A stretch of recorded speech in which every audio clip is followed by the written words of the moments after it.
The theme of today is the Participedia Pechakucha Research Exchange. And this is a wonderful opportunity here to learn from people around the world who are thinking about issues related to the mandate of Participedia. And well, in a minute, I'll talk about your feedback from last time. We'll do a bit of a getting to know you conversation, but the majority of today will be a series of Pechakucha presentations, which are short, approximately 6-7 minute presentations of a research interest that are highly visual. And then we'll hear 3 presentations and have a short, small group discussion to digest what we heard. The 3 themes that we'll be looking at are, first of all, reimagining deliberation, opportunities and challenges. We'll take a break after our small group discussion. Then we'll look at some presentations related to the issues of race, gender, and democracy. And then another small group discussion. And then finally, our third set of presentations will be around knowledge for democracy and democracy for knowledge, followed by a slightly longer conversation where we'll do a little bit of synthesis. And I'll share this with you again before we go into the presentations, but I just want to share that we're going to be asking you to think about how do the issues raised in the presentations relate to the work you hope to do with Participedia. We're interested in making those connections. And also, as you're listening, whenever we try something new, and for many of us, the Pechakucha presentations are going to be new today, with the presenters specifically, to share some feedback. Some of these presenters have been with Participedia for a while, and some of them are completely new to the Participedia community. And so please give them welcome and support. And what I'd like to do actually is to describe how you can give support to them. So first of all, as I mentioned, we're going to be asking you the question of what feedback might you have for them. So as you're listening, consider taking notes, and we'll be using a Google form in our small group, so you can add those ideas directly to them in an anonymous way if you want. Also, please, you're welcome to use chat. Presenters, I encourage you to ignore the chat. We'll let you know if you're going over time, but you can review it afterwards as things are coming in, if people are excited about your ideas. And then lastly, if you'll remember, for those of you that are on computers, there's a reactions button along the bottom towards the right where you can put up reactions to support people. They may not be able to see them, but maybe after each round we can use those. So that's kind of how to support folks. And our first round is about reimagining deliberation, and it'll be Asucena and Melisa. And reimagining deliberation is opportunities and challenges. And we are going to be hearing from 3 presenters, or three sets of presenters. And our first set is, and I'm sorry, Melissa, I didn't know you were going to be presenting as well. So I know Asucena Moran is from the Institute of Advanced Sustainability Studies in Potsdam, Germany. And Melissa, if you want to introduce yourself and you get going, you can. Asucena and Melissa, are you ready? Yes, thank you. Welcome, everybody. This is Asucena Moran and Melisa Ross. She's from the University of Berlin, Humboldt. We'll present today the CabildoxLatam participatory process, a digital and transnational town hall for Latin America to discuss community responses to the COVID-19 pandemic. It was co-hosted with 15 grassroots organizations. We want to show you today what we learned in the process. The pandemic exposed and exacerbated multiple social, economical, and digital inequalities. The global health crisis collided with various natural and human-made disasters in the region, including one-in-a-lifetime hurricanes, pandemic denial, and institutional breakdowns. Facing similar systemic challenges, but with highly heterogeneous governmental responses across the region, we saw multiple small-scale, community-led spaces of action-oriented participation, from local food pantries to citizen-led monitoring and analysis of COVID-19 data. There were several challenges to organizing a digital and transnational participatory process. The digital gap, systemic oppression, stark, multifaceted divisions among communities. The core design wanted to respond to these challenges. It was implemented in 2 phases, co-creation and digital mapping. 400 participants collaborated in mapping community-led spaces of participatory action and deliberation. In a preliminary mapping, we identified over 200 initiatives responding to food insecurity, barriers in access to education, and very limited data on the effects of the pandemic. Each town hall session consisted of a brief 15 minutes introduction to the deliberation and a 90 minutes collective discussion. Participants came from many backgrounds, including like citizens, civil society, indigenous leaders and communities, activists, researchers, and practitioners. During the town halls, we identified, so for instance, during the town halls on food insecurity, we identified the majority of citizen responses: collective pantries, communal kitchens, community gardens and markets, or even new economic paradigms such as barter or direct monetary transfers, often implemented under hostile governmental environments. During the town halls on access to education, we mapped spaces aimed to rethink the school as a communitary and deliberative space. Open air theaters, door-to-door storytelling, schools in the forest, and alternatives to access food provision and psychological support despite the closures. The town halls on digital governance mapped spaces conducting community monitoring of COVID-19 cases and ICU beds, but also mapping the increase of feminicides during lockdown, identifying the communities with no access to internet connection, analyzing and verifying the data provided by governments, and translating this data visually. During the deliberations, we talked about solving tame problems, but also larger issues, such as lack of sustainable connections between participatory initiatives. In a collective reflection, at the end of this exhausting but exhilarating journey, we took a moment with participants to discuss what worked well and what didn't. Melisa will now take you through some of these reflections. Thank you, Asu. The participants of Cabildo were happy with the diversity of the space and its ability to connect initiatives across the region. But we want to take a moment now and consider some lessons that speak to other deliberative processes and that can inform the future of research and participation. And one of the very first points raised by participants of Cabildo por Latam is that they demanded ownership of their engagement. After all, it is their time, their energy, and they know their knowledge.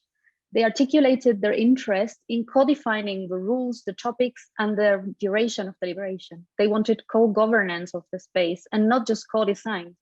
And this entails some criticism towards participatory spaces when citizens are summoned as input providers, but have no say in the conditions of their participation and the use of that input afterwards. And it invites us to consider that deliberative spaces can be utilitarian and objectify participants and their contributions. On the other hand, they also demanded continuity and criticized the limitations in time and space for debate. They suggested more open spaces that don't limit deliberation to preset topics and questions, and that allow for participants to set and reset the conditions under which they participate. By the end of the Cabildo, participants also asked, what's next? What happens now? They were discouraged by the limited time to produce conclusions, goals, and guidelines, and were rather interested in long-term sustainable spaces for dialogue that can extend beyond a few meetings, a few days, or a few Zoom calls. They wondered what happens with the networks and the connections they now form. How can they keep in touch with each other to continue learning from initiatives beyond their own territories and to improve their responses to crisis in the face of shortcomings in state performance, not only during the pandemic, but also beyond? Finally, one last point was raised related to the need to improve strategies to overcome the digital divide. Participation in the Cabildo was somewhat limited due to gaps in data protection, for instance, but also due to the absence of long-sighted mechanisms to improve digital infrastructure. We still have a long way to go to grant accessibility to participatory spaces beyond the global north. In spite of the vulnerability of communities during the pandemic, collective action and solidarity have channeled hope and need in difficult times. Citizens are committed to developing responses to the crisis, but they still want to scale, and they need to generate trust and ties with each other to transcend this context. Deliberative spaces can allow for this kind of conversation on complex issues, representing the diversity of points of view and agents involved. Cabildo por Latam showed us that such a dialogue is also possible at a transnational scale, while still addressing local concerns and community responses. However, it also showed us that we as researchers and conveners of participation need to continue thinking about how to enable citizen co-governance in these processes, how to move towards more adaptive temporalities, how to allow for sustainable networks to develop, and how to keep moving towards a reduction in the digital gap. Thank you very much for listening. Wonderful. Thank you so much. And putting up my hands to you guys. That was really inspiring and beautiful to hear about. And I'd love to dig more into these issues. Our next presentation will be from Rafael Mestre from the University of Southampton in England. And Rafael, are you ready? Yeah, I'm ready. Hi, hello everyone. My name is Rafa. I'm a research fellow at the University of Southampton, working in the Rebooting Democracy project with Matt Ryan. And I want to talk to you about our interdisciplinary approach towards deliberation, argumentation, and democracy, and how it fits really nicely with one of the Participedia's new clusters in digital democracy. As we know, democracy is suffering despite its support worldwide. There is an increase in government distrust, polarization, populism. Luckily, there are some initiatives being taken by government, businesses, charities, in order to strengthen the democracy in the form of democratic innovations that involve in learning, and we learn in this session today, that can take different forms. One of them can be deliberation processes, and these are the ones that we are most interested about. Participedia offers us like a large amount of data in order to apply advanced statistical methods to better analyze and design these democratic platforms. And for instance, we have a project going on at the moment led by our colleague Masoud, which is doing a meta-analysis of gender inequality in deliberation using multivariate statistics. What we want to do is to merge traditional and new ways of data analysis in order to find, to reduce economic waste and time spent in these consultations. We want to take on a purely interdisciplinary approach that's data-driven, user-centered, and ethical in a way to simplify these consultations to make sure that people is heard. For this, one of our focuses is to take on a text-based approach. We want to harness the power of a digital era of artificial intelligence, social networks, not to hurt democracy and increase this polarization, but to fully take advantage of this data and all these technologies to strengthen democracy and all democratic processes. For instance, some colleagues at the software research group in the University of Southampton have been working on developing a tool to scrape Twitter data so we can use it for research purposes. This was done within the scope of Participedia, so we invite anyone who wants to use it for their research to contact us for more information. One of the things we're doing right now as a starting point is to use this data from Twitter to do some sentiment analysis on the recent Bristol Citizens Assembly. Sentiment analysis, for those who are not familiar with it, it's a machine learning tool that can let you know if people is talking positively or negatively about a specific issue. So from this point, we want to move towards argumentation mining. And this argumentation mining is a subfield of research in natural language processing.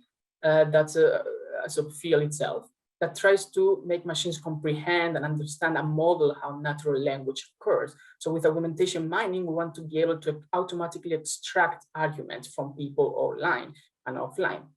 Argumentation is a very old field of research, can be drawn back to the earliest works of philosophy and political science, linguistics, and it encompasses dialogues that happen in our daily life, like negotiation, persuasion, and most importantly for us, deliberation.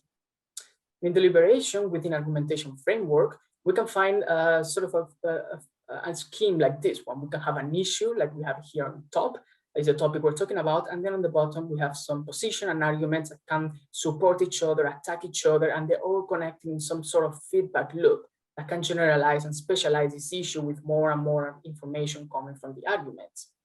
Let's pay attention to this specific example here. We have a main topic, that's nuclear energy, and then we have two arguments. On the left, we have that nuclear disaster like Chernobyl or Fukushima could be disastrous. This is clearly attacking the topic of nuclear energy. And then we have that nuclear energy has a large capacity of energy production. This is clearly supporting nuclear energy. And they're also attacking each other, as you can see.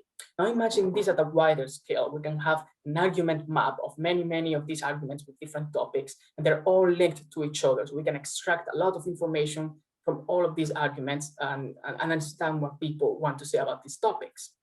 We can go even deeper. Let's see at the inner structure of this sentence here. With natural language processing, we can identify entities in this sentence. For instance, we can know that Chernobyl and Fukushima are locations, and the nuclear disaster is a concept. But we as humans, we're smarter than this. We know that Chernobyl is not just a location. We know that linked to nuclear disaster, it means something else. Then we can link these entities to databases like Wikipedia, Wikidata in order to get more information, the context around this sentence, to at the end improve the analysis and the information retrieval from this argument. This is, we want to go even further, where our aim is to conduct few experiments of deliberation processes in which we can also take information from how people are saying these arguments.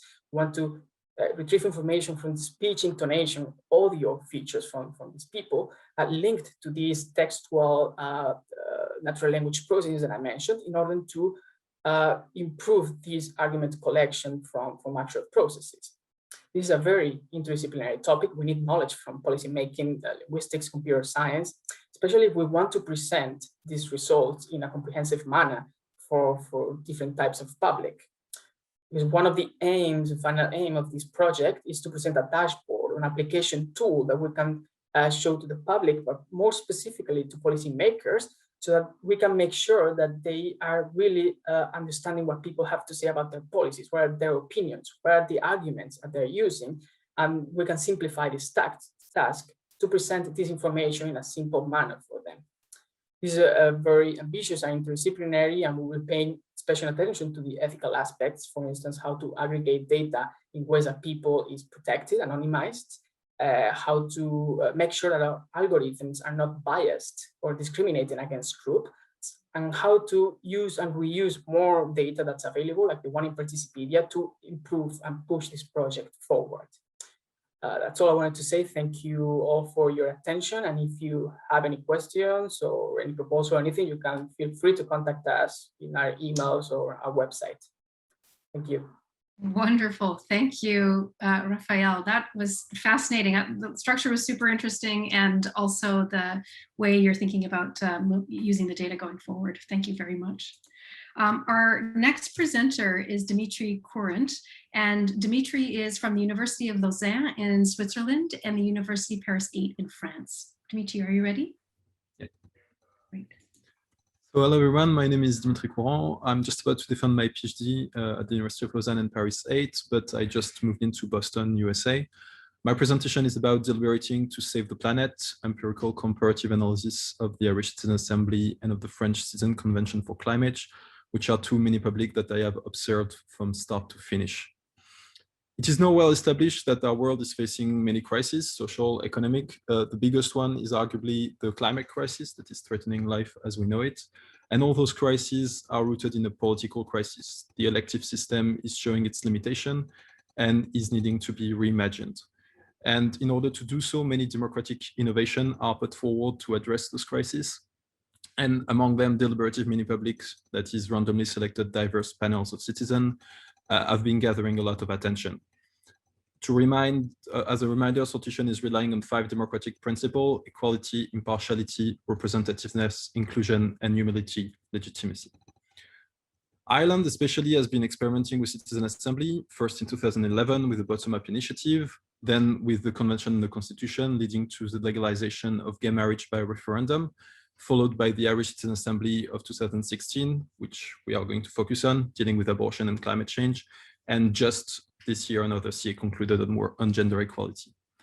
Following Ireland, France has implemented assemblies too. During the national Great Debate, 18 regional citizen conferences were held with no real uptake. And then the Citizen Convention for Climate was launched in October 2019, which we are going to focus on this case and compare it to the Assembly of 2016 in Ireland. Regarding the input, like many mini-public, those two cases do not come out of nowhere. They are the result of the crisis that I mentioned, of the shock of the financial crisis in 2008, of the shock of the Yellow Vest social movement in France. Therefore, elected officials look at democratic innovation in order to re-legitimize themselves. In Ireland, the agenda of the Citizen Assembly is given by Parliament, and initially had 4 items: abortion, aging, referendum, and fixed term parliament, until the Green Party proposed to add climate change. And in France, the agenda is not debated in Parliament, but given by the President just on greenhouse gas emission reduction. In terms of governing body in Ireland, it was composed by public civil servants, and it was chaired by a former Supreme Court judge, allowing for a strong impartiality and credibility. And in France, the governing committee was mainly composed of engaged actors from NGO or unions. The Irish Assembly was bringing together 90 randomly selected citizens, respecting the criteria of gender, age, location, and social class, while the French Convention recruited over 150 citizens with more criteria, namely region, urban or rural domiciliation, and degree level. But in terms of throughput, that is deliberation itself, there are important differences that must be underlined. First, having 5 topics to cover, the Irish citizen had less time to deliberate in depth. By contrast, the French had almost 30 days for the sole topic of climate. Therefore, the Irish Citizen Assembly committed to a form of collective deliberation. That is, all citizens heard the same expert and deliberated in small group at their table, then shared collectively their argument in plenary session. Every table had a professional facilitator and a note taker to ensure qualitative and inclusive deliberation, and table composition was shuffled at every session to avoid groupthink. On the contrary, the French Convention was divided in 5 thematic groups of 30 citizens, and citizens could not switch and were bound to stay in their groups. There was no facilitation at the table, but only 2 animators per group of 30 citizens. Therefore, plenary moments were limited, and instead of a collective intelligence on 150 people, you had 5 separated citizen juries. In terms of expert input, in Ireland, experts were addressing the whole assembly and each at the same time to make presentation. In France, some experts had the privilege to talk to the entire convention, while others were only presenting to a thematic group. Not all were given the same speaking time, which could vary from 2 hours to 50 minutes to 10 or 5 minutes. In the French Convention, this leads also to illegitimate influences in terms of pluralism, transparency, and equality. And there are influences during deliberation, but also at lunch, at coffee breaks, by organizer or experts pushing their agenda, and also outside the deliberative time by interest groups and lobbies. Third, what is the output of those mini-publics? Their political uptakes are due in part to other actors. In Ireland, the initial reaction of the political class to the recommendation for full legalization of abortion was to refuse to hold a referendum, and it took massive mobilization from the civil society for the vote to finally happen. Regarding the recommendation, the French Convention produced an impressive total of 150 propositions, all being largely approved by the whole convention except one. However, not all measures were deliberated on by the whole assembly. And the Irish Convention made many recommendations in 5 topics, but there were only 13 on climate due to a shorter time. In terms of implementation, for Ireland, some propositions were taken on board by Parliament, while those connected to the Constitution were put to the mandatory referendum, leading to the legalization of gay marriage, abortion, and blasphemy. However, other measures were rejected by the political class in Ireland, but especially in France, where most propositions were watered on or ignored. In face of those limitations, there is a growing debate about institutionalizing citizen assembly, giving them a clearer role, and I argue we need to look at 2 elements: who set the agenda of the mini-public and who approves or rejects its proposition. It can be elected politicians, the randomly selected citizens themselves, or the mass public. And we can theorize 3 models of democracy, including sortition. First, tame consultation, where politicians control the agenda of the mini-public and cherry picks its recommendations. Representative clerocracy, where the randomly selected assembly possesses agenda, autonomy, and binding power. And radical democracy, where citizen assembly are connected to popular referendum, both for setting their agenda and approving their proposition. It was my very first Mr. Crucial presentation. 6 minutes, 40 seconds is quite short to present 7 years also of empirical research. So if you are interested to know more, I encourage you to read my paper. Everything is in open access on my ResearchGate, to drop me an email or a tweet. Thank you so much for your attention, and I'm looking forward for the feedback.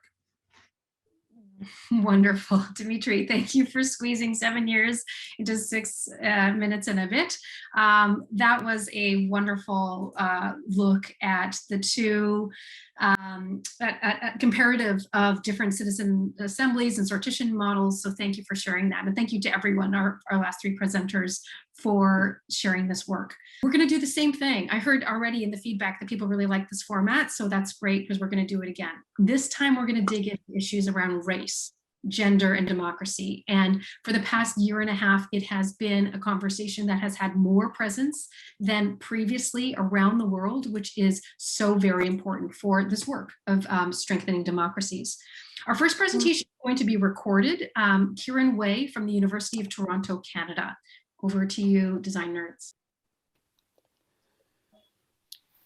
Hello, everyone. My name is Kieran Wei. I'm sorry I can't be there with you today. I'm a PhD student in the Department of Anthropology at the University of Toronto, and my presentation builds on my master's and doctoral research on decolonization and anti-racism in Canada. As a settler academic, I feel that it is vital that I understand and participate in these processes. I will try to answer 3 questions today, which I hope are of interest to everyone gathered here. First, what happens when an Indigenous resurgence is enacted within a settler institution? Second, what participatory spaces and practices does it give rise to? And third, how do settlers respond? To answer these questions, we will be traveling to Thunder Bay, Ontario. Before we arrive, however, we must acknowledge 3 things. First, the people of Thunder Bay, settler and Indigenous, are treaty people, and this comes with obligations. Second, the city would not have been created without the violent removal of Indigenous persons in 1905. And third, despite this history, Indigenous persons are reclaiming the city. In trying to reclaim the city, however, Indigenous persons have been forced to confront a surge in racism. Racism, of course, is nothing new for Indigenous persons. But in 2015, Thunder Bay gained the infamous reputation for having the highest rates of racism and hate crimes of any city in Canada, as the death of Barbara Kentner, who was killed when a settler threw a trailer hitch at her from a passing car, tragically illustrates. Indigenous persons have responded to these hostile conditions by setting up resilient networks of care in Indigenous-centric spaces across the city, such as the Thunder Bay Indigenous Friendship Center, which is pictured here. These Indigenous hubs are similar to Indigenous-centric spaces that can be found across North America in urban contexts. However, Indigenous persons have also reclaimed settler-dominant institutions in the city, like the Thunder Bay Public Library. In the summer of 2019, I conducted 1 month of ethnographic research at the institution. Since then, I've worked in partnership with the library's Indigenous Advisory Council to understand how my research can make a positive impact at the library. For many decades, the library has been a white settler institution. Despite the city's large Indigenous population, it had never employed an Indigenous person before the year 2016. The library's collection was littered with offensive portrayals of Indigenous persons, and Indigenous persons were removed for disciplinary reasons from the library at a far higher rate than persons from other cultural and racial backgrounds. So I was surprised when the library's Indigenous liaison told me that she and her community trusted the library. How did this happen, I wondered. First, the library started to hire Indigenous staff members. Second, Indigenous persons claimed self-governing spaces within the library. And third, settlers worked to acknowledge racism and colonialism within the institution. The most important self-governed space at the library is the Indigenous Advisory Council, which I mentioned earlier and is the first of its kind in Ontario.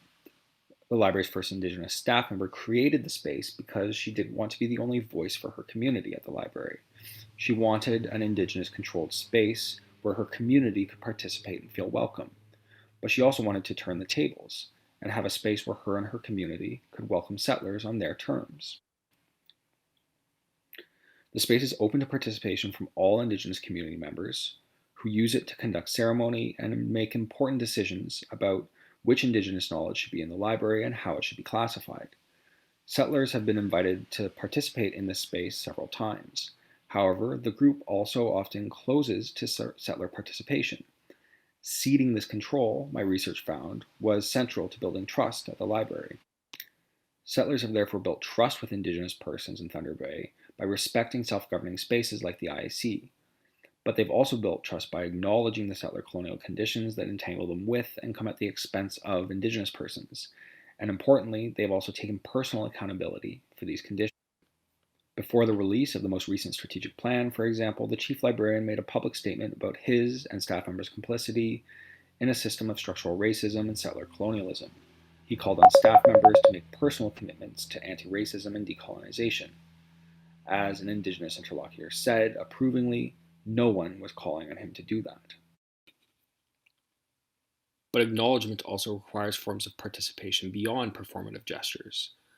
For example, for a host of historical reasons, Indigenous persons often lack the academic training to be hired or promoted internally. Despite this, the library has continued to hire and promote them. Moreover, the library has handed over decisions on Indigenous content to Indigenous staff and community members, challenging existing cultures of expertise. This, in turn, has created backlash from several settler staff members. They've pushed back against the hiring of Indigenous persons and have interrupted internal promotions, claiming they're examples of preferential treatment. They have also pushed back against self-governing spaces, referring to them as silos, and have also objected to accusations of racism. Recently, this pushback caused one Indigenous staff member to leave the library out of exhaustion and frustration, a story she recounted on the popular podcast Thunder Bay. She now works for an Indigenous-centric organization, where she feels she can participate on her own terms. And as she suggested to me recently, there may be more Indigenous departures from the library in the future if this backlash continues.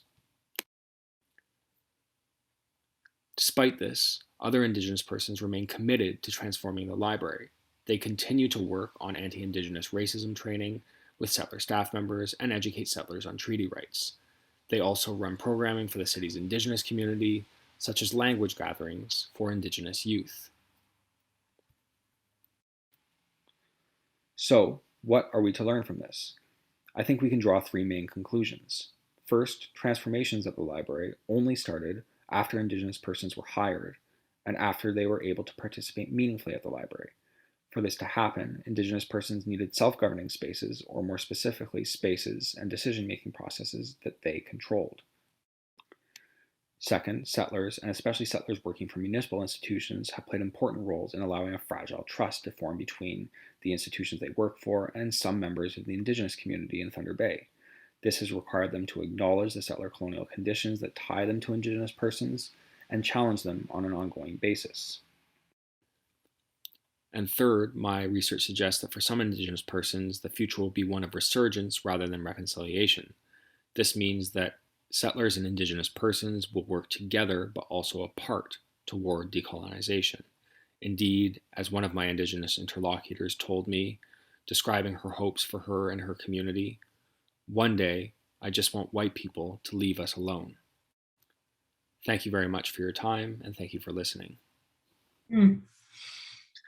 What a beautiful story of struggle and creating spaces for Indigenous presence and settler Indigenous reconciliation and institutionalization. That's we'll have to pass our thanks on to Kieran for this presentation. Our next presentation is from Patience Agwenjang, who is with research and advocacy for gender justice in Cameroon. Patience, are you ready? Great. I want to unmute. Please unmute. Okay, unmute. Hello, everybody. I'm Patience from the Research and Advocacy for Gender Justice. I'll be talking about how we are trying to conceptualize the women and peace and security agenda in Cameroon based on personal experience and my team's experience, 13 months with 3 organizations that had different approaches to localization. So from RAJ, we are an organization that is seeking to look just from the role of integrating women in governance programming, and we're trying to reframe women's rights through action research and methodologies and activities that data-driven policy and lawmaking for civil society, because there's a huge research gap in CSO. And we know within the next 10 years, Cameroon will continue dealing with conflict. So we're hoping that we can be innovating and building resilience in conflict with these institutions and individuals in the areas of justice, peace, human rights, participatory governance, and inclusive economy. For the current context of Cameroon, we're into conflict for the last 5 years. I'm currently in a very hot conflict zone, and women have responded to conflict differently. We've had these sit-down campaigns by many women. We've had women engaging in humanitarian actions, sensitization, calling ceasefire.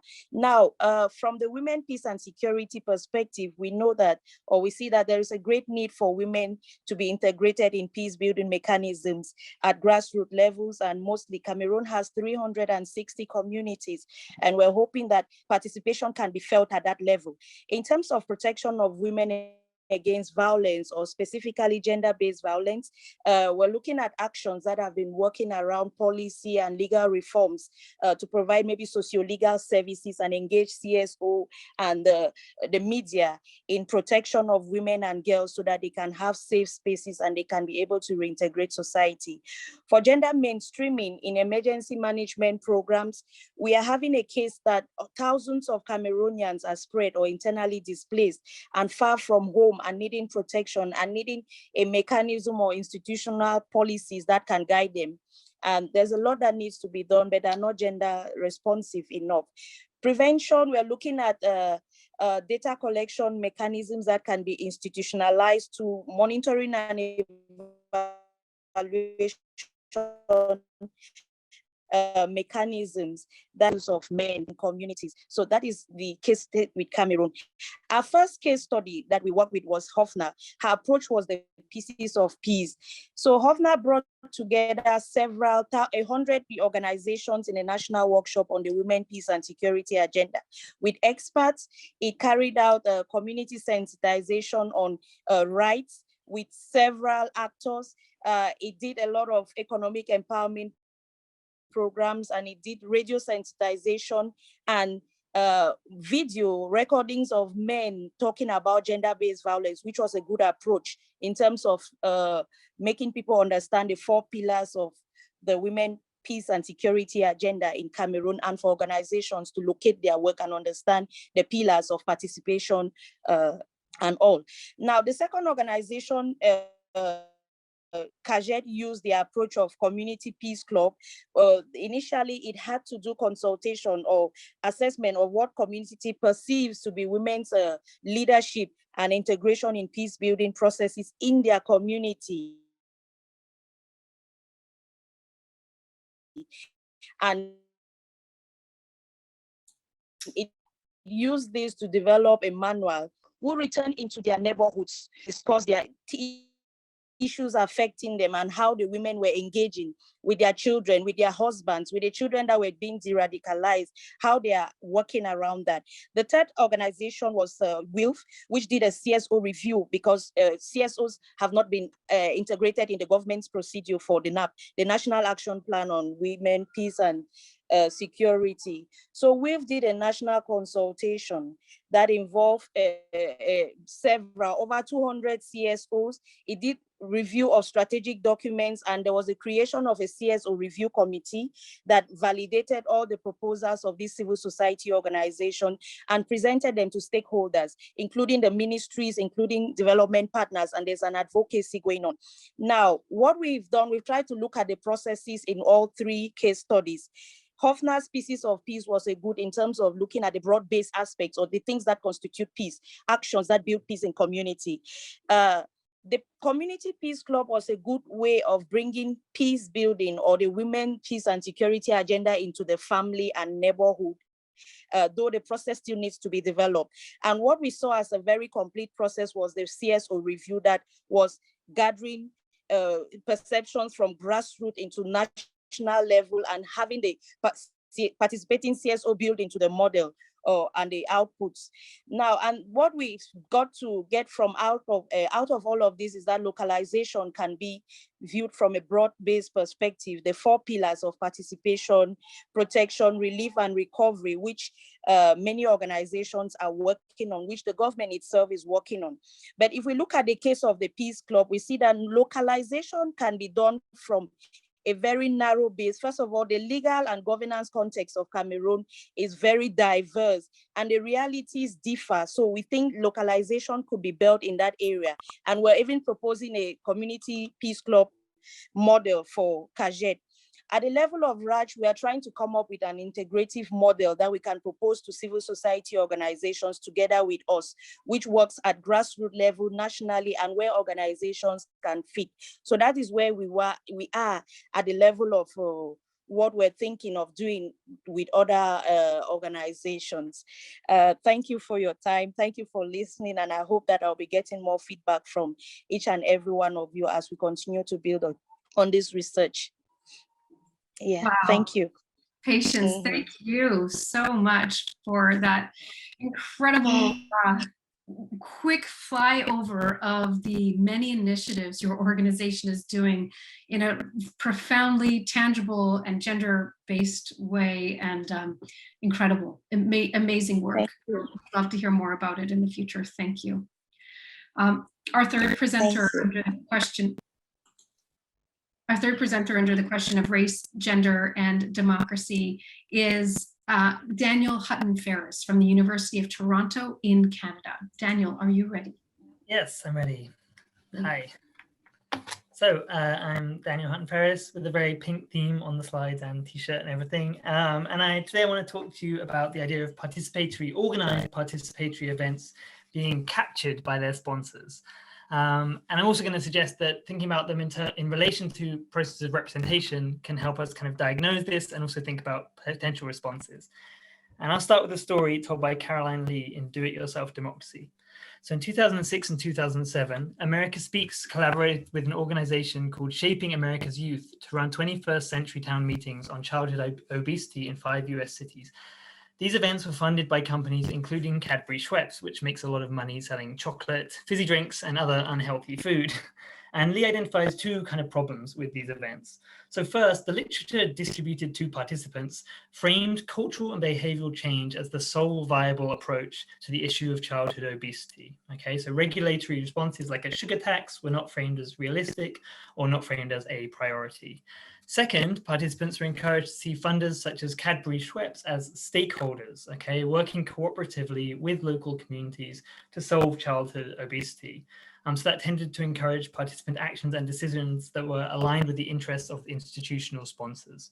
Okay, so I'm starting from the intuition that there's something going wrong here, but I'm not exactly sure what. And I think to help think this through, it's useful to start off by asking, what are these kind of organized deliberative events for?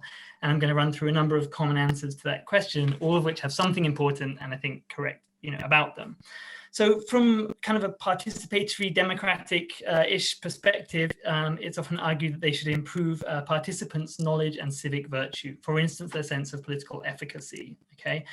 And there's evidence that 21st century town meetings can achieve this by getting people learning and talking cooperatively about public affairs. And this presumably did happen in the obesity town hall meetings that I'm my starting example. From a kind of more epistemic perspective, perhaps we might argue that sequencing deliberative events into processes of networked governance provides information about preferences, interests to policymakers, okay? And again, I assume that this kind of did happen in the obesity town hall meetings. Government actors were involved, likely got some useful information from them. From a kind of more deliberative perspective, we might argue that these kind of events should improve public discourse. I'm not sure how they did on this front, to be honest, although the one in Memphis, so one of the 5, did have a wider deliberative impact apparently on the public sphere and also led some policy changes, perhaps. So I'm going to say, look, in addition to those possible things we might want organized deliberative events to do, I think they should also help democratize processes of representation. Okay, so we can see mini publics as either a kind of participatory discursive intervention that can help keep the representative system responsive, or we could perhaps see it as a mini public as a representative institution itself, okay, populated by citizen representatives of the broader public. What does it mean to democratize representation? Okay, I think processes of representation are probably made more democratic when they're changed in a way that promotes the public interest better by making officials more equitably responsive to citizens' preferences and more willing to balance interests fairly when they're not shared. So thinking about things from this perspective can help us think about the risks of capture and what to do about it. So what is capture? That term is sometimes used to describe a situation in which an institution, such as an elected body or an administrative agency, for example, is unduly influenced by a powerful actor, such as a corporate lobby. And I think we can talk about a deliberative event being captured by the groups who sponsor it, whether in government or in industry, when it biases rather than democratizes processes of representation, okay? Pushing policy in a way that gives undue weight to the interests of and is unduly responsive to the preferences of already socially powerful and politically powerful groups, okay? So one sign that capture might be occurring would be if a government convenes a mini-public, a local government convenes a mini-public and then ignores its proposals if they don't like them, okay? Which kind of potentially implies they're hoping to use it to serve their own kind of narrower agenda rather than to provide robust representation for underrepresented groups. You know, there are some other examples of participatory events that appear to have been used as a kind of anticipatory consultation, actually intended to kind of preempt more robust forms of civil society contestation that might have done better at keeping the representative system responsive. So the next question is, okay, how can we avoid capture? And how can we reduce the risk? So one part of the answer, kind of obviously, I suppose, is for people who organize and facilitate deliberative events to try and push back against sponsors who try to frame debate in questionable ways. It's obviously not going to be necessarily easy because you have to maintain relationships with foundations and things, but it seems absolutely necessary. But I also think that anything that creates more media oversight of organized participatory events is going to help make capture more difficult. So in the Memphis, one of those 5 obesity events, you know, there was a newspaper involved as a stakeholder, and I think that may well have helped it get more wider kind of impact and ultimately lead to some policy changes potentially down the road. But also, so perhaps facilitators try to get critical media oversight of their own events, of the things they're organizing, okay?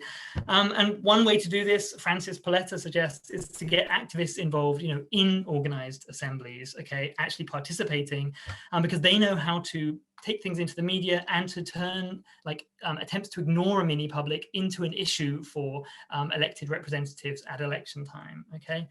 Another possibility, the Irish Constitutional Convention, you know, you actually got politicians in there, and of course you get a lot of kind of critical media coverage. And I think we need to think about the kind of potential micro-deliberative deficits that might arise from that, you know, weigh them against the broader systemic positive effects, okay, in terms of deliberative influence on the wider representative system and also changing people's strategic incentives. So I think thinking about the relationship to representation can help us kind of think about possible responses to the risk of capture and perhaps also diagnose it. But I'm interested in suggestions. These are just very, very few suggestions, and this like chimes a lot with a lot of things people have already said today. And I'm sure you guys know have a lot of interesting ideas that would be useful for me. So if you have any knowledge or ideas, please let me know, because I'm going to work on this in the future. Thank you. Wonderful. Thank you so much, Daniel, for this presentation about the dynamics of the deliberation sponsors and impacts possibly on the conversation, and also some early ideas about how to respond to that. Really wonderful. Thank you so much.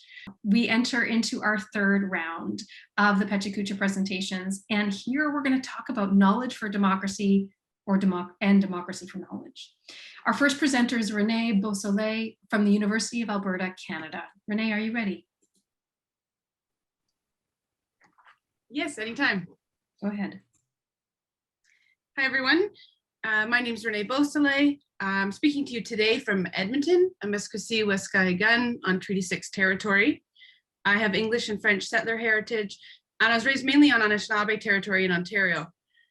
I'm a PhD candidate in political science at the University of Alberta, a research fellow with the Wahkotumin Law and Governance Lodge, and an affiliate of the Yuvik Indigenous Law Research Unit, which we call ILRU, where I worked before I decided to go back to school.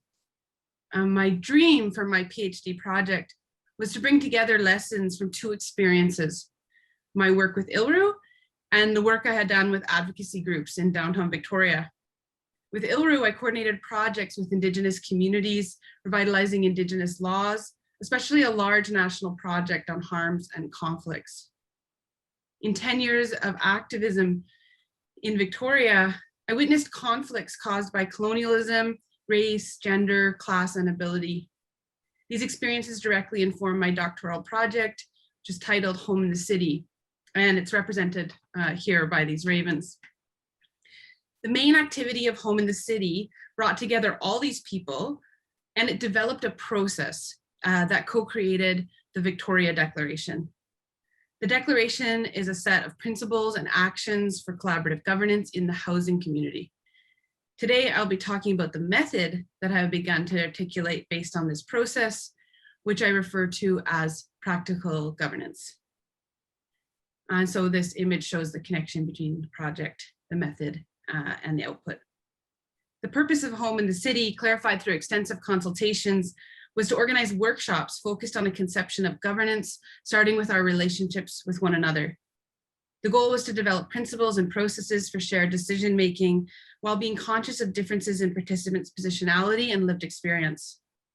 An eclectic group of over 50 people gathered for the principal meeting to draft the shared statement. Subgroup of 35 were part of the follow-up and review process. About half the group were Indigenous peoples and half had lived experience of homelessness. The process was facilitated by myself and Dr. Matthew Wildcat, who's shown here, as well as a group of facilitators from ILRU. While the process itself was a meaningful exercise in community governance, it also led to a concise and accessible resource. The Victoria Declaration speaks to vast cleavages in the housing community, as well as shared moments of vision for collaborative governance that centers knowledge from diverse lived experiences. So policymakers recognize that they should include lived experience in the governance of housing and homelessness, but they often fail to do so in practice. This is evident in the final evaluation of Canada's homelessness partnering strategy. Every reference to lived experience identifies where involvement did not happen. The policy directives found in these homelessness strategies recognize that people with lived experience have firsthand knowledge about what works. What's missing is that this is not just a matter of having a unique perspective. As feminist standpoint theorists have argued, experiences of oppression specifically can enable critical understandings of socially dominant groups and institutions. Often inclusion means fitting into existing governance contexts. Generally, this looks like sitting on a board. Diversity can mean flattening differences, for example, between landlords and police and people with lived experience, despite vastly unequal power relations between these groups. My fieldwork raises and responds to epistemic and political obstacles to collaborative governance, including power imbalances, trauma, and tokenization. The practical governance method recognizes that political standpoints can be developed from experiences of marginalization and draws out these insights through a collective process. Practical governance also reflects the point made by Jagat Singh that something is lost if we focus only on experiences of oppression without also recognizing the positive aspects of our identities as source of values, normativity, ethical aspirations, and political projects. As an approach to community engaged research, practical governance involves working with a community to co-create a governance resource. As an approach to governance, practical governance is a research method that builds practices of decision-making into the process itself. The idea was to build the capacity for this aspiration stated in the declaration. We believe that we are all responsible for community safety and for building a range of community responses to harms and conflicts. The method we used to co-write the declaration highlighted that including knowledge from lived experience requires thinking carefully about the context in which individuals are included and how.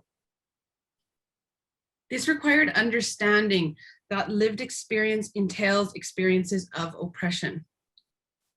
I worked with my co-facilitator, Anishinaabe lawyer, Lindsay Burrows, to reflect and plan for trauma-informed facilitation practices, including allowing for free movement, bodily autonomy, validation and support, inclusivity, and holistic well-being. The goal of the collaborations with ILRU was to bring Indigenous laws into our conversations about the governance of housing-related services.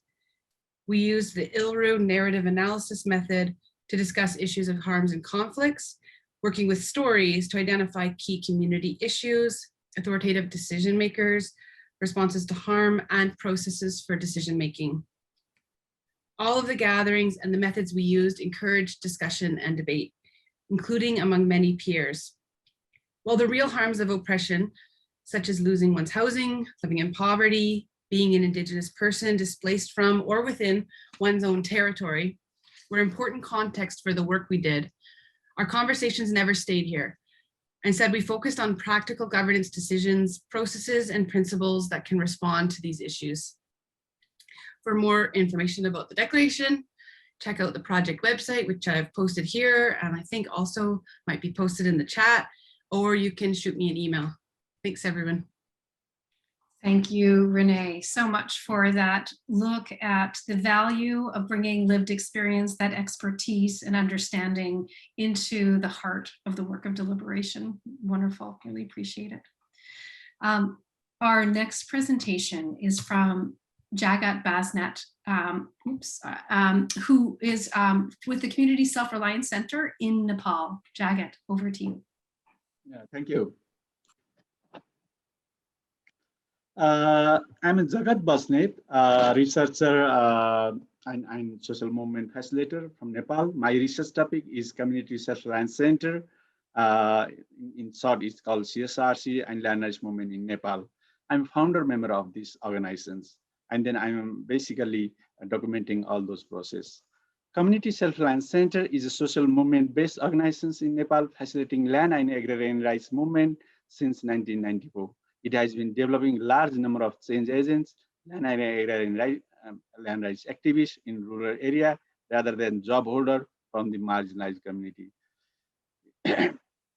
Then the campaign started from the two development committees, lowest unit of government, and now expanded in more than 40 districts of Nepal.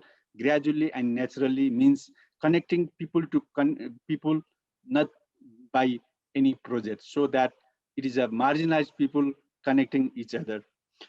The movement started with context mapping and self-realization process by the communities. Some of the sessions, important sessions, are popular educations, reflect approach, encampment, mobilizations, policy negotiations, participatory context mapping, and development of frontline leaders.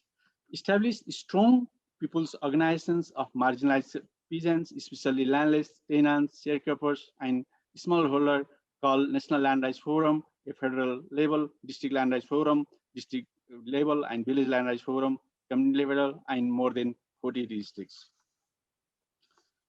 It's a NLRF, DLRF, and BLRF created power and space for the public interaction, dialogue, and policy negotiations and policy implementation for their rights on land and natural resource, and genuine participation and resource distribution in their respective areas.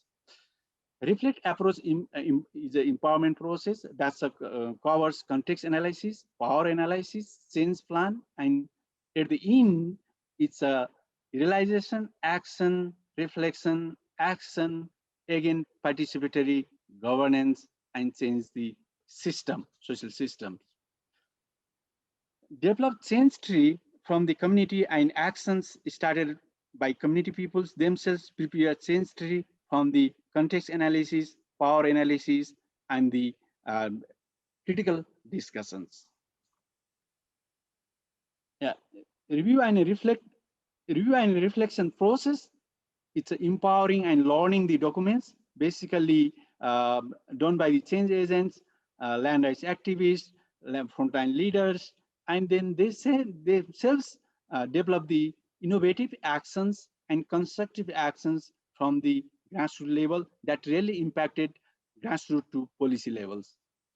The first impact is a 60,000 landless tenant smallholder receive land certificate, including social dignity, social power, livelihood in the community, and they change their changing process themselves. Land and agrarian reform model, the community themselves start from the ground and utilization of fallow and public land and initiated their livelihoods for the economic upliftment. Land and agrarian rights movement is recognized locally, regionally, and nationally, and address the land and agrarian issues in constitutions and subsequent policies and acts. As a result, the number of peoples it's got the opportunity at the number of people nominated at the local level, federal level, and provincial level. People's power created the space for dialogue with the Prime Minister, policymakers, politicians, government officials, and other stakeholders.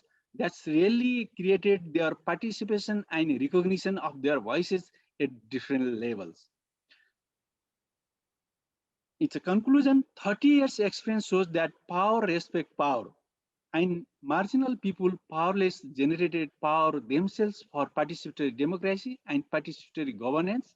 As a result, now they have a space in so many places for the decision making.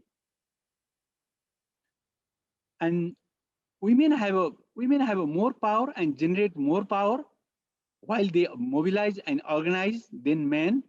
While mobilize 1,000 women in Kathmandu, government negotiated to them on the women's land rights and the women-friendly land reform process in Nepal. Participatory approaches, especially participatory approaches, land rights groups, and reflect approach, popular education played an important role for the power generation, and participatory governance at the community level, district level, and policy levels. Research questions is basically what action or innovative initiatives generate the power for change and participatory governance. Basically, we analyze its innovative actions, democratic processes, and also link with the governance processes. And research methods, it's basically primary and secondary data, literature review, focus group discussion, KIA, informal discussion, photography, and case studies. And the final is a theme is a participatory governance, continue from phase 1. Theme, participatory governance, theme, keywords, power, participation, participatory governance, and social change. And thank you, and expect your constructive input and feedback. Jagat, amazing. Thank you so much for giving us a bit of an insight into the participatory methods for bringing grassroots voices to power and decision-making, and the research methodologies look so interesting. I can't wait to hear more about the results, and I just loved also getting to see the photos of some of the work that you've been doing with your organization. So thank you so much. And so, yes, and some comments are already coming in for you through the chat. Our last presenter of the day, talking about knowledge for democracy, democracy for knowledge theme, is Kanishka Sikri from University of Toronto in Canada. Kanishka, over to you. Yeah, thanks, Susanna. I'm ready whenever you are. Hello, everyone. Thank you for sharing this space with me today. My name is Kanishka Sikri. I'm from the Center for Critical Development Studies at the University of Toronto Scarborough campus, and I will be beginning my PhD in the fall at York University, also in Toronto. I am a feminist, post-decolonial, and transnationally intersectional theorist, and my aim with all of you here today is to kind of grapple and uncover what it means to be democratic in our knowledge practices.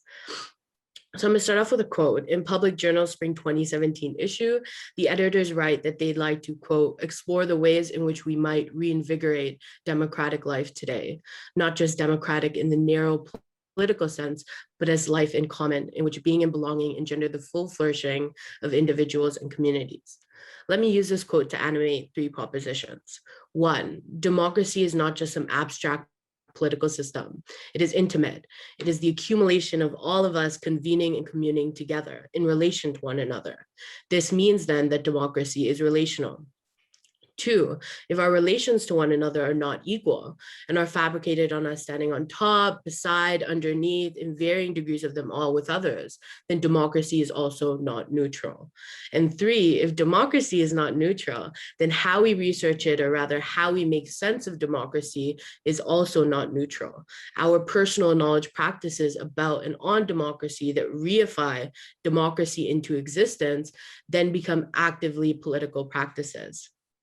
If we all agree today, or at least critically consider, that our research practices are political, then we must be deliberate and craft knowledge practices about an already politically fraught democracy that are also indeed democratic. This means that we need to go beyond just thinking about democracy, but thinking about how our very thinking also needs to be democratic, just, and purposefully inclusive.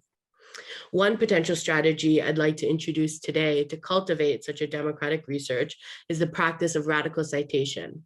Now, I see radical citation as how we choose to make sense of our world and with whom we engage in that making sense of with.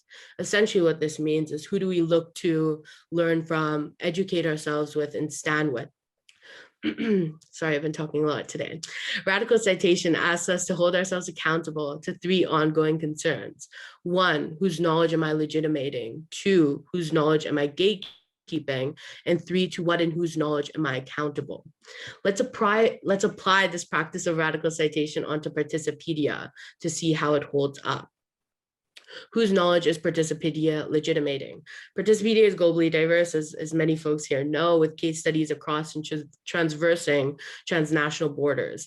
It has been built by Jessie and the entire team with feminist design principles and other critical infrastructure in mind, to ensure there's not just a translation of knowledge from the south to the north or vice versa, but an active dislodging of this binary and legitimation of knowledge as global and knowledge as shared.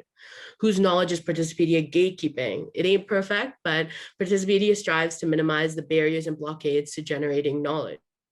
It does this by being open source, free to access and use, and similar to Wikipedia, in that folks can make an account and then discuss, disagree, edit, and refine each other's knowledges without proving they're some sort of expert or having some institutional affiliation that gives them authority to participate.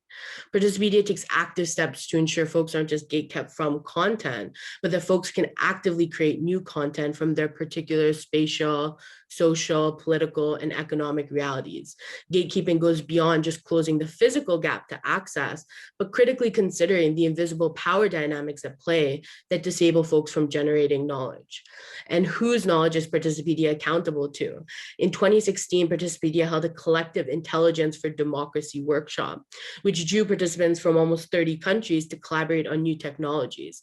Together, they did an almost meta-analysis of how the researchers and design strategists could design and refine tools, platforms, and methods that would enable collaboration, be participatory, and engage a diverse set of participants. This case and Participedia, my goodness, writ large, illustrate the necessity for cognizant reflection on ourselves and our research practices. We must mull over whether the theory we create and the mediums and methods through which we arrive to those conclusions are really engaging a wide range of knowledges and knowledge holders. In academia, as many folks here are in, citation is academic speak for currency. It is how we show our support, throw our money behind others. If citation is academic currency, then radical citation allows us to throw money behind peoples and communities, ways of knowing and being that have long so been marginalized and excluded. I must note here, though, that radical citation is a way for all of us to engage with the world and each other in deliberation, not just academics, whose tweet we share, whose news story we email to a friend, what essays we pick up and cite in a blog post, what directors we follow for social commentary.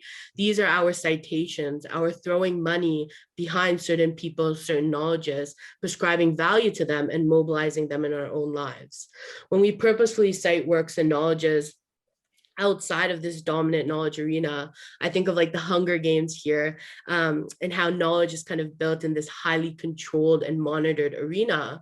When we cite knowledge outside of this arena, we can imagine liberation in new and multifold ways. This alternative methodology, I think, is critical in times such as now, where there's terror everywhere, racialized terror, state terror, gender terror, colonial terror, and where the bulk of knowledge to fix these terrors is predicated on fixers outside of and objectively distanced from the conditions of said problem. I know I've been talking a lot, and I'll try to keep this concise as we wrap up.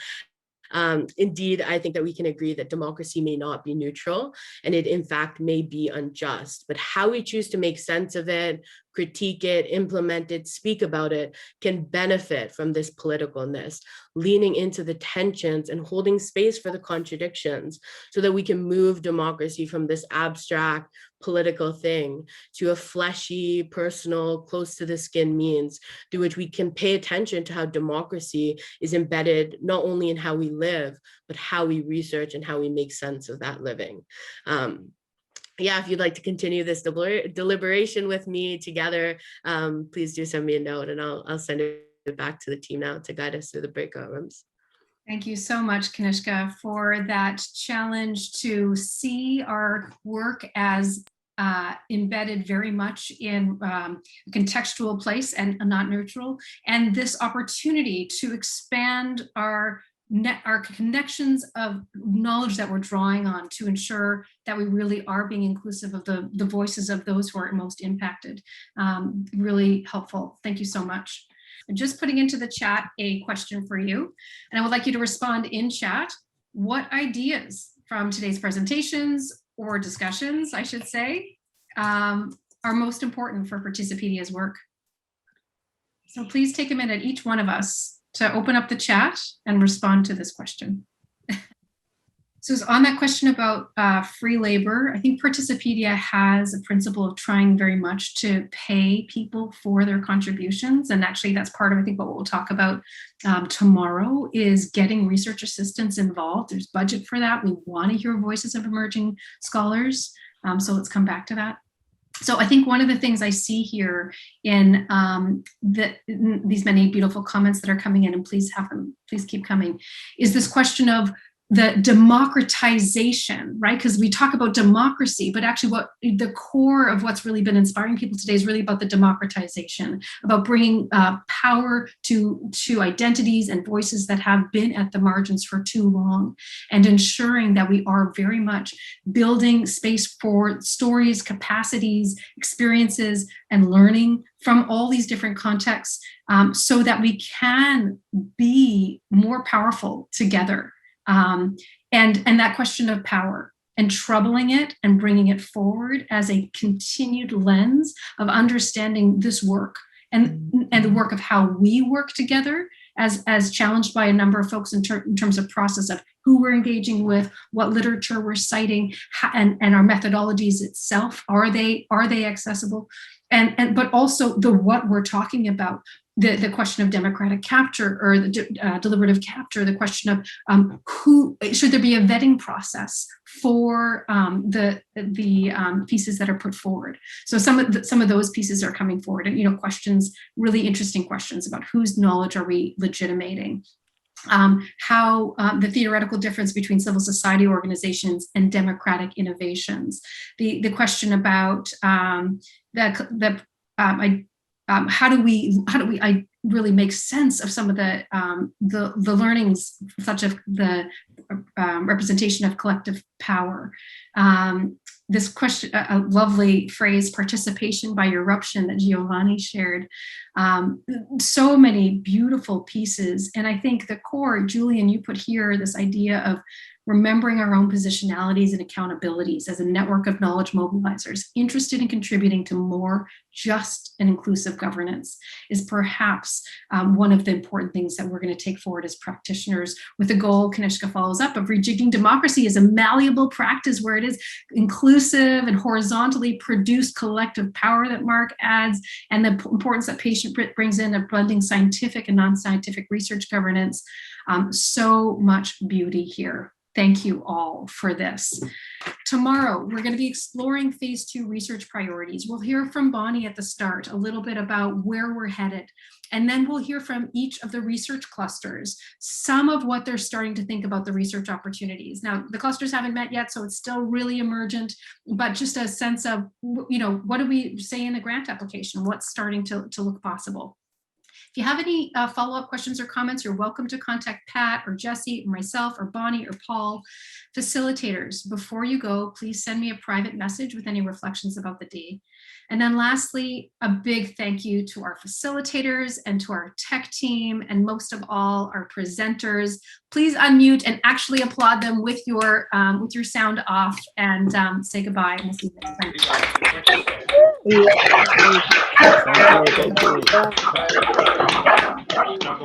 Thank you.